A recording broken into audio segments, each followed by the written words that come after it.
কিছুই নেই। যেমন তোমাকে যদি কেউ বলে যে তোমার পকেটে এখন ফাঁকা, তার মানে কি তোমার পকেটে এখন কোনো টাকা নাই। ঠিক তেমনি ভাবে ফাঁকা সেট মানে কি সে সেটের কোনো সদস্য বা উপাদান নাই। যেমন ধরো যে এ সমান সমান যদি ধরি যে 2 এবং 3, তার মানে কি এর উপাদান হলো 2 এবং 3, কিন্তু এখানে যদি বলে যে এ এর কোনো উপাদান নাই, তার মানে কি এ এর কোনো উপাদান মানে কি এই জায়গায় কোনো উপাদান নাই, এটা হলো ফাঁকা সেট।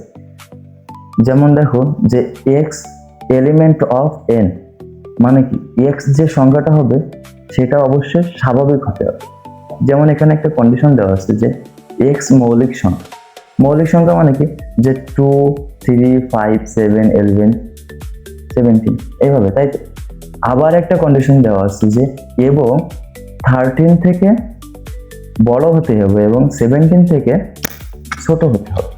তার মানেটা কি 13 এর ভিতরে যদি আমরা সংখ্যাগুলো দেখি যে 14 আছে এবং 15 আছে, কিন্তু আসলে কি এগুলো মৌলিক সংখ্যা? না, এগুলো মৌলিক সংখ্যা না। এখানে তুমি যদি এই কন্ডিশনগুলো মেনে চলো তাহলে কিন্তু এখানে আমরা কোনো মৌলিক সংখ্যা পাচ্ছি না। আমাদের পাচ্ছি আমরা 2, 3, 5, 7, 11 এবং 17, কিন্তু এখানে এই যে মৌলিক সংখ্যার ভিতরে কিন্তু এখানে কোনো সংখ্যা নাই। তারপরে দেখো যে ফাঁকা সেটকে আসলে কিভাবে প্রকাশ করা হয়।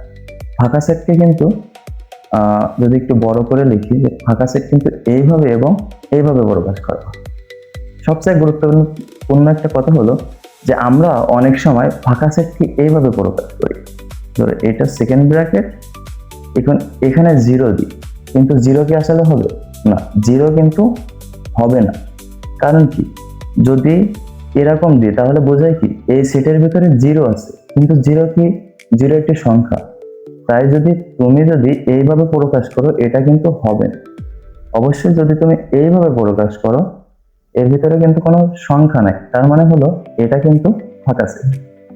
ফাঁকা সেটটি কিন্তু মূলত এই দুইভাবে প্রকাশ করা হয়, একটা হলো এইটা আর একটা হলো এইটা। আশা করি তোমরা সবকিছুই বুঝতে পারছো।